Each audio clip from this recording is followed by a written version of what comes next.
มายังทางของประธานสภาบริหารประธานในคณะกรรมการสภาบริหารบริษัทผลิตไฟฟ้าลาวมหาชนเรียนประธานแขกที่มีเกียรติก็รวมไปถึงคณะผู้อำนวยการและคณะฝ่ายที่ขององค์กรประชุมจากบริษัทไฟฟ้าลาวมหาชนข้าพเจ้าขอเข้าใจเป็นอย่างสูงมายังบรรดาท่าน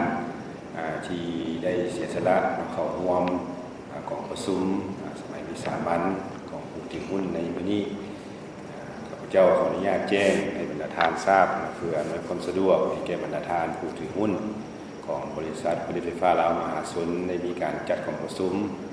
ทั้งแบบซ่องหน้าคือพวกเราที่ได้เข้าร่วมอยู่ในหอประชุมอย่างนี้และรวมทั้งมีการเข้าร่วมในแบบออนไลน์ฉะนั้นเพื่อให้ผู้ถือหุ้นทุกท่านสามารถเข้าร่วมได้ตามความสะดวกของแต่ละท่านและบรรดาท่านที่ผู้ถือหุ้นที่เข้าร่วมของประชุมแบบออนไลน์ก็แม้นอยากให้ประธานนั้นปฏิบัติตามคู่มือที่พวกเราได้มีการแจกจ่ายให้บรรดาท่านพร้อมกับบัตรเชิญที่ประชุมแล้วถึงว่ามาฮอดเบื้องต้นนี้บรรดาท่านมีปัญหาในการนำใช้ในแบบออนไลน์ท่านสามารถโทรเข้าหาเบอร์โทรที่พวกเราได้แจ้งไปให้ท่านที่ได้ระบุไว้อยู่ในหนังสือแจ้งเชิญเพื่อว่าหากมีปัญหาอะไรขัดข้องหรือว่ามีคำถามอะไรตื้นนั้นจะขอแจ้งบรรดาท่านคือจังสั้นฉะนั้นข้าพเจ้าขอแจ้งให้บรรดาท่านผู้รับทราบอีกทีหนึ่งเกี่ยวกับจำนวนผู้ที่เข้าร่วมโดยเฉพาะในจำนวนผู้ถือหุ้นเข้าร่วมกองประชุมซึ่งมาเข้าร่วมด้วยตนเองไม่นี้มีจำนวน23ท่านในนี้มีผู้ถือหุ้นที่เข้าร่วมประชุมแบบออนไลน์จำนวน6ท่านถือหุ้นรวมกันเป็น 34,383,116 หุ้นและมีผู้ตั้งหน้าเข้าร่วมประชุมแทนผู้ถือหุ้นจำนวน69ท่านถือหุ้นรวมกันเป็น 1,509 ล้าน 748,000 กับ 76 หุ้นรวมกันทั้งหมดเท่ากับ 91.95 ส่วนห้อยของจำนวนหุ้นที่ทองแล้วทั้งหมดของบริษัทซึ่งทั้งหมดนั้นก็ถือว่าครบองค์ประชุมของพวกเราซึ่งในโอกาสต่อไปนี้ข้าพเจ้าขอเปิดองค์ประชุมสามัญผู้ถือหุ้นประจำปี 2024 ของบริษัทผลิตไฟฟ้าลาวมหาชนโดยมอบหมายให้คณะกรรมการรับผิดชอบทางด้านพิธีการเฮ็ดหน้าที่เพื่อบันทึกของประชุมตามระเบียบการต่อไปนี้เพื่อแจ้งให้บรรดาท่านรับทราบข้าพเจ้าขออนุญาตแนะนำกรรมการสภาบริหารของบริษัทและเจ้าหน้าที่ที่เกี่ยวข้องที่เข้าร่วมของประชุมในครั้งนี้จะมีข้าพเจ้าเองก็คือสุริวัฒน์สุวรรณจุ๋มคำประธานสภาบริหารของรัฐมนตรีกระทรวงการเงินก็คือได้รับหน้าที่เป็นประธานของประชุมในครั้งนี้2มีทางผอ.คมเด็กวงไซรองประธานสภาบริหารแล้วก็เป็นผู้อำนวยการใหญ่รัฐวิสาหกิจไฟฟ้าลาว3ทางสุขสวัสดิ์โสสุพรรณกรรมการสภาบริหารและเป็นผู้อำนวยการใหญ่บริษัทผลิตไฟฟ้าลาวมหาชน4เป็นทางวิเลศกินนวงศ์กรรมการสภาบริหารหัวหน้ากรมคุ้มครองหนี้สินสาธารณะกระทรวงการเงินซึ่งเป็นในเข้าร่วมมาทางออนไลน์5เป็นทางสุรวิทย์วินิจฉัยกรรมการสภาบริหารผู้อำนวยการบริษัทลาดลาวบริการจำกัดเช่นเดียวกันและเป็นก็เข้าร่วมมาทางออนไลน์6เป็นทางสจ.ป.ผู้เพชรเกี่ยวพิรวงศ์กรรมการสภาบริหารอิสระพร้อมอธิการบดีมหาวิทยาลัยแห่งชาติได้เข้าร่วมในพวกเขาในวันนี้เช่นเดียวกัน7เป็นทางพันปณีสิทธิราชกรรมการสภาบริหารอิสระห้องหัวหน้ากรมบริการธนาคารแห่งสปป.ลาวที่เพิ่นได้เข้าร่วมทางออนไลน์อันนั้นเป็นองค์ประกอบของคณะประธานที่ได้เข้าร่วมและก็ยังมีแขกประธานที่ได้เข้าร่วมของประชุมคือดังนี้1แม่นทางผู้ตั้งหน้าจากสำนักงานคณะกรรมการคุ้มครองหลักทรัพย์2มีทางผู้ตั้งหน้าจากตลาดหลักทรัพย์ลาวบรรดาท่านคณะผู้อำนวยการใหญ่จากรัฐวิสาหกิจไฟฟ้าลาวบริษัทผลิตไฟฟ้าลาวมหาชนบรรดาท่านคณะผู้อำนวยการฝ่ายของบริษัทผลิตไฟฟ้าลาวมหาชนคณะกฎการของประชุมผู้ถือหุ้นและลงคะแนนเสียงรวมไปถึงคณะติดตามและประเมินการดำเนินของประชุมผู้ถือหุ้นฉะนั้นขั้นตอนต่อไป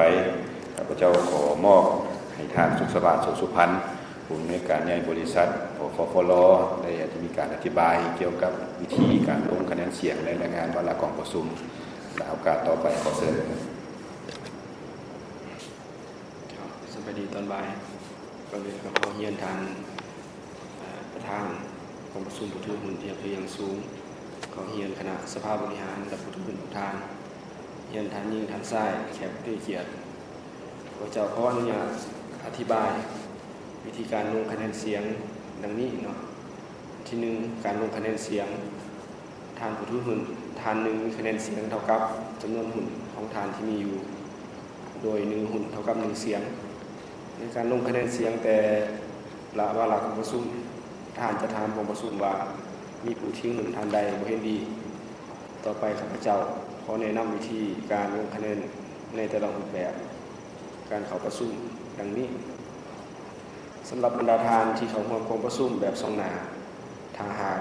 มีผู้ถือหุ้นทานใดบ่เห็นดีให้ทานนั้นกาเครื่องหมายใส่ซองการลงมติบ่เห็นดีในบัตรลงคะแนนที่เจ้าหน้าที่ได้แจกจ่ายให้ก่อนเข้ากองประชุมและยกบัตรที่กาเครื่องหมายขึ้นสูงจนกว่าจะมีเจ้าหน้าที่มาเก็บบัตรลงคะแนนเพื่อนำไปกวาดนับคะแนนในเวลานั้นและสำหรับผู้ที่ถือหุ้นที่บ่ได้ยกบัตรถือว่าผู้ถือหุ้นท่านนั้นมีมติเห็นดีตามที่เสนอในกองประชุมถ้าหากว่าบ่มีผู้ถือหุ้นท่านใดยกบัตรให้ถือว่าเห็นดีตามเรื่องที่ได้เสนอในกองประชุมพิจารณาแต่ยกเว้นกรณีที่ผู้ถือหุ้นได้เฮ็ดเครื่องหมายในใบมอบสันถาไว้อย่างชัดเจนแล้วว่าจะลงมติบ่เห็นดีซึ่งบริษัทได้บันทึกคะแนนเสียงที่บ่เห็นดีดังกล่าวนั่นไว้แล้วสำหรับบรรดาทานผู้ถือหุ้นที่เข้าร่วมกองประชุมแบบออนไลน์ทานสามารถลงคะแนนเสียงผ่านระบบประชุมออนไลน์โดยรายละเอียดขั้นตอนและวิธีการต่างๆแม้นทานสามารถเข้าเบิ่งได้ในคู่มือที่ได้คัดติดในหนังสือเฮียนเซินที่ได้เปิดเผยให้บรรดาทานรับทราบแล้วและขอแจ้งให้บรรดาทานที่เข้าร่วมกองประชุมแบบออนไลน์ทราบว่าคำถามที่ได้ส่งมาตามการแนะนำที่ได้ระบุไว้ละเอียดแล้วในหนังสือเฮียนเซินประชุมผู้ถือหุ้นที่ได้เปิดเผยไปแล้วและบริษัทจะตอบคำถามของแต่ละทานในบทบันทึกของประชุมผู้ถือหุ้นสำหรับผู้ถือหุ้นที่มอบหมายให้ผู้ตั้งหน้าเข้าร่วมกองประชุมแทนและให้ผู้ตั้งหน้าลงคะแนนเสียงตามความต้องการของผู้ถือหุ้นตามที่ผู้ถือหุ้นได้ระบุไว้ในใบมอบสันถานั้นบริษัทได้นำเอาการลงคะแนนเสียงตามที่ผู้ถือหุ้นระบุไว้ในใบมอบสันถาดังกล่าวไปบันทึกลงคะแนนไว้ล่วงหน้า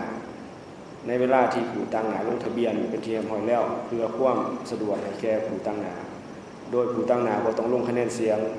ในบัตรลงคะแนนในกองประชุมตื่นอีก 2. การนับผลการลงคะแนนเสียงการนับผลการลงคะแนนเสียงในแต่ละวาระจะนับคะแนนเสียงของผู้ถือหุ้นในกองประชุมและคะแนนเสียงของผู้ถือหุ้นที่รับมอบหมายให้ผู้ตั้งหน้าที่บริษัทได้บันทึกไว้ล่วงหน้าในเวลาที่ผู้ตั้งหน้าลงทะเบียนเข้าร่วมกองประชุม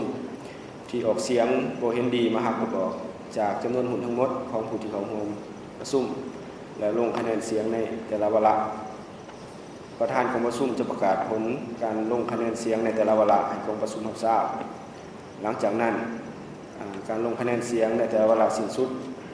โดยจะแยกคะแนนเสียงเห็นดีและบ่เห็นดีว่ามีจักเสียงและเป็นจำนวนจากส่วนห้อยกรณีมีผู้ถือหุ้นที่ส่งบัตรลงคะแนนบ่เห็นดีภายหลังที่ประธานได้ประกาศให้กองประชุมรับทราบผลการลงคะแนนเสียงในแต่ละวาระสิ้นสุดลงแล้วนั้นบริษัทจะบ่นำเอาคะแนนเสียงดังกล่าวมานับเป็นคะแนนเสียงถึงอีกและอีกเท่านึงโดยอิงตามระเบียบการและกฎหมายที่เกี่ยวข้อง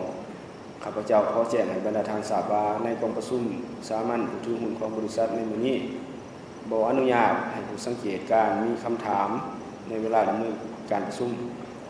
มีเพียงแต่ผู้ถือหุ้นเท่านั้นมีสิทธิ์ตั้งคำถามและประกอบความคิดความเห็นเกี่ยวกับวาระกองประชุมต่อไปข้าพเจ้าขอเริ่มเข้าสู่วาระกองประชุมสามัญผู้ถือหุ้นประจำปี 2024ซึ่งประกอบมี7วาระมีรายละเอียดดังนี้